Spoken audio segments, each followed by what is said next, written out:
quadratic equationல case study. ஓகேவா, quadratic equation அதில் first case வந்து செகண்ட் கேஸ் ஸ்டடி. கொஸ்டின் என்னென்னு பார்த்தோன்னா, the speed of motor boat is 20 km/h for covering distance வந்து 15 km. the boat took 1 hour more for upstream then downstream அப்படின்னு இருக்கு. So இப்போது நமக்கு இது ஒரு புது கான்செப்ட் வேறு. இப்போ போட் இருக்கு, ஸ்ட்ரீம் இருக்கு. இப்போது அந்த ஸ்ட்ரீம் போகிற ஸ்பீட்லேயே போகிறது டவுன் ஸ்ட்ரீம், ஸ்ட்ரீமோடைய ஆப்போசிட்ஸ் அது போனால் அப் ஸ்ட்ரீம் அப்படின்னு சொல்லுவோம். அப்போது நம்ம எப்போதுமே என்ன வச்சுக்கணும் அப்படின்னு பார்த்தோம், அதாவது அப் ஸ்ட்ரீமோடைய ஸ்பீடு வேறு, டவுன் ஸ்ட்ரீமோடைய ஸ்பீடு வேறு, போட்டுடைய ஸ்பீடு வேறு. ஓகேவா, இது எப்படி போடுவோம் அப்படின்னு பார்த்தோன்னா, நம்ம என்ன பண்ணிக்கணும்னு பார்த்தோன்னா, கொஸ்டினில் வந்து எல்லாத்தையும் லைனாக எழுதிக்கணும். போட்டுடைய ஸ்பீடு அவங்க கொடுத்துருக்காங்க 20 km/h அப்படின்னு. வெறும் ஸ்ட்ரீமோடைய ஸ்பீடு வந்து x km/h வச்சுக்கிறோம். ஏன்னா ஒரு ஸ்ட்ரீமுக்குன்னு ஒரு ஸ்பீடு இருக்கும் இல்லையா. ஸ்ட்ரீம்ன்றது அந்த வாட்டர் வேஸ், நீர் ஓடை. அந்த அப்போ போட் வந்து அந்த ஸ்ட்ரீமில் போகுது.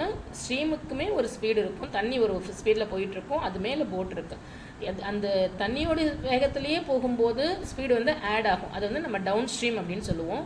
ஆப்போசிட் எதிர்நீச்சல் மாதிரி ஆப்போசிட் டைரெக்ஷனில் போகும்போது எப்போதுமே போட்டுடைய ஸ்பீடு தான் நம்ம ஃபஸ்ட்டு போட்டுக்கணும், ஸ்ட்ரீமோடைய ஸ்பீடு ரெண்டாவது தான் போடணும். போட்டுடைய ஸ்பீடு கூட ஸ்ட்ரீமுடைய ஸ்பீடு ஆட் பண்ணி போட்டால் டவுன் ஸ்ட்ரீம், போட்டோடைய ஸ்பீட்லேருந்து ஸ்ட்ரீமுடைய ஸ்பீடை சப்ட்ராக்ட் பண்ணி போட்டால் அது அப் ஸ்ட்ரீம். அது ஆப்போசிட் ஸ்ட்ரீமுடைய ஆப்போசிட் டைரெக்ஷனில் போனால் அப் ஸ்ட்ரீம். அந்த ஸ்ட்ரீம் என்ன ஸ்பீடில் போகுதோ, எந்த டைரெக்ஷனில் போகுதோ அதே டைரெக்ஷனில் போனால் அது டவுன் ஸ்ட்ரீம். சரியா, இந்த நாலுமே நமக்கு தெரியணும். போட்டுடைய ஸ்பீடு கொஸ்டினில் கொடுத்துருக்காங்க 20 km, ஸ்ட்ரீமுடைய ஸ்பீடை நாமளாக எக்ஸ்ன்னு வச்சுக்கிறோம். இப்போது டவுன் ஸ்ட்ரீமில் எவ்வளோ, அப் ஸ்ட்ரீமில் எவ்வளோ. டவுன் ஸ்ட்ரீமில் போனால் இந்த 20 + x, அப்ஸ்ட்ரீமில் போனால் 20 - x. இது நல்லா தெரிஞ்சு வச்சுக்கணும். ஓகேவா, எப்போதுமே போட்டு கூட தான் இது போட் ப்ளஸ் அதுமாதிரி போட்டுடைய ஸ்பீடு மைனஸ் ஸ்ட்ரீமுடைய ஸ்பீடு தான் போடணும். ஓகேவா, இப்போ டிஸ்டன்ஸ் அவங்களே 15 km கொடுத்துட்டாங்க. அப்போது டைம் என்ன கால்குலேட் பண்ணுவோம், அப்ஸ்ட்ரீமுடைய டைம் எவ்வளோனா டிஸ்டன்ஸ் டிவைடட் பை ஸ்பீட். அப்ஸ்ட்ரீமில் ரெண்டுத்துலேயுமே டிஸ்டன்ஸ் சேம் தான், ஸ்பீடு தான் டிஃப்ரெண்ட்டு. அப்ஸ்ட்ரீமில் போடும்போது ஸ்பீடு எவ்வளோ 20 - x, டவுன் ஸ்ட்ரீமில் வரும்போது ஸ்பீடு எவ்வளோ 20 + x.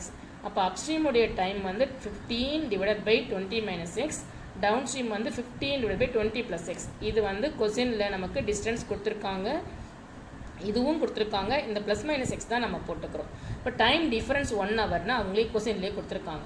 இப்போ அக்கார்டிங் டு கொஸ்டின் என்ன பண்ணுவோன்னா, எந்த ஸ்பீடில் போனால் நமக்கு டைம் அதிகமாக எடுக்கும் அப்படின்னு பார்த்தோன்னா, ஸ்பீடு கம்மியாக போனால், இதுதான் ஸ்பீடு கம்மி.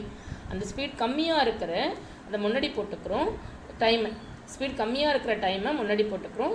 ஸ்பீடு அதிகமான ஸ்பீடில் போனால் டைம் கம்மியாகும், அது ரெண்டாவது போட்டுக்கிறோம். = டைம் டிஃப்ரென்ஸ் அப்படின்னு போட்டுக்கிறோம்.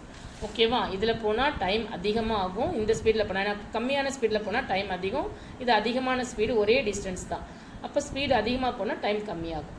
ஸோ இது முன்னாடி போட்டு இது ரெண்டாவது போட்டு = டைம் டிஃப்ரென்ஸை போட்டுக்கிறோம். இப்போ எல்சிஎம் இங்கே இருக்கிற 20 + x இங்கே போத் சைட் மல்டிப்ளை பண்ணணும், 20 - x இங்கே போத் சைட் மல்டிப்ளை பண்ணணும்.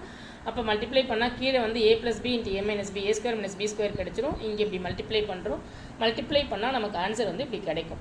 ஓகேவா, ஸோ என்ன ஈக்குவேஷன் கிடைக்கும் அப்படின்னு பார்த்தா x² + 30x - 400ன்னு கிடைக்கும்.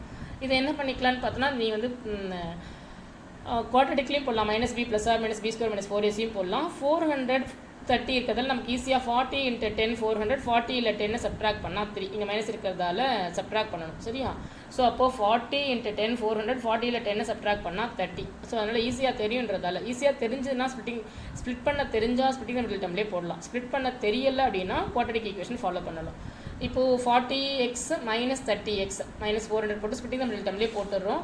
இதில் ஒரு ஆன்சர் நெகட்டிவ், ஒரு ஆன்சர் பாசிட்டிவ் கிடைக்கும். பாசிட்டிவ் ஆன்சரை நம்ம அக்செப்ட் பண்ணிக்கிறோம். இப்போ ஸ்பீட் எவ்வளோ அப்படின்னு பார்த்தோன்னா, இந்த ஸ்பீட் ஆஃப் த கரண்ட் அது வந்து 10 km/h அப்படின்னு கிடைக்கிது. இப்போது டவுன் ஸ்ட்ரீமில் டைம் எவ்வளோ அப்படின்னு பார்த்தோன்னா, டவுன் ஸ்ட்ரீமில் டைம் எவ்வளோ அப்படின்னு பார்த்தோன்னா 15 / 20 + 10. அப்போது என்ன கிடைக்கும், 15 / 30 1/2 ½ an hour கிடைக்கும், 30 minutes அப்படின்னு கிடைக்கும். ஓகேவா, இப்போது இதில் என்னென்ன கொஸ்டின்லாம் கேட்டிருக்காங்க அப்படின்னு நம்ம அப்படியே பார்த்துக்கலாம். என்னென்ன கொஸ்டின் கேட்டிருக்காங்க அப்படின்னு பார்த்தோன்னா, letter speed x km, the speed of motor boat upstream கேட்டிருக்காங்க. அப்ஸ்ட்ரீமில் 20 - x, இதுதான் ஆன்சர். அடுத்தது இந்த ஃபார்முலா இங்கே புக்கில் ஆன்சர் தப்பாக கொடுத்துருக்காங்க, நீங்கள் கரெக்டாக எழுதிக்கோங்க. ரிலேஷன் பிட்வீன் ஸ்பீட் டிஸ்டன்ஸ் டைம்னா ஸ்பீட் = distance / time தான் கரெக்டான ஆன்சர். அப்புறம் இந்த ஈக்குவேஷன் நம்ம ஆல்ரெடி ஈக்குவேஷன் ஃபார்ம் பண்ணியிருக்கிறோம் இல்லையா, X square plus 30x minus 400 அந்த ஈக்குவேஷன் தான் தேர்ட் கொஸ்டினாக கேட்டிருக்காங்க. Fourth question what is the speed of current? அந்த ஸ்பீட் ஆஃப் கரண்ட்டுக்கு ஆன்சர் வந்து 10 km/h நம்ம கண்டுபிடிச்சோம் இல்லையா, எக்ஸ் இஸ் ஈக்குவல் டு 10 கண்டுபிடிச்சோம் இல்லையா, x is equal to 10 km, அதுதான் ஆன்சர். இப்போ ஃபோர்த்துக்கு அதுக்கு அடுத்த கொஸ்டின் வந்து how much time took downstream அப்படின்னு கேட்டிருக்காங்க. டவுன் ஸ்ட்ரீமாக இருந்தால் நமக்கு ஆன்சர் வந்து 30 minutes. ஓகே, ½ hour கிடைக்கும், ½ hour வந்து 30 minutes. அதுவுமே இந்த இதில் வந்து தப்பாக கொடுத்துருக்காங்க, கரெக்டாக போட்டுக்கோங்க. 30 minutes ஆன்சர். ஓகேவா, இவ்வளோதான் இந்த கொஸ்டினுக்கான ஆன்சர். இப்படி தான் போடணும். அப்ஸ்ட்ரீம் டவுன் ஸ்ட்ரீம்னா இப்படி தான் போடணும். இது மேக்ஸிமம் கேட்க மாட்டாங்க, இருந்தாலும் நம்ம கண்டிப்பாக கேஸ் பேஸில் கொடுத்துருக்கிறதால தெரிஞ்சு வச்சுக்கணும். இது ஒரு புது கான்செப்ட், நிறைய புதுசாக கான்செப்ட் இருக்குது. இது எல்லாமே நம்ம கண்டிப்பாக தெரிஞ்சு வச்சுக்கணும். வெறும் ஸ்பீட் மட்டும் கிடையாது. அப்ஸ்ட்ரீமில் போனால் என்ன ஸ்பீடு, டவுன் ஸ்ட்ரீமில் போனால் என்ன ஸ்பீடு. அப்ஸ்ட்ரீமில் போகும்போது போட்டோடைய ஸ்பீடு கூட ஸ்ட்ரீமோடைய ஸ்பீடு வந்து மைனஸ் ஆகும்.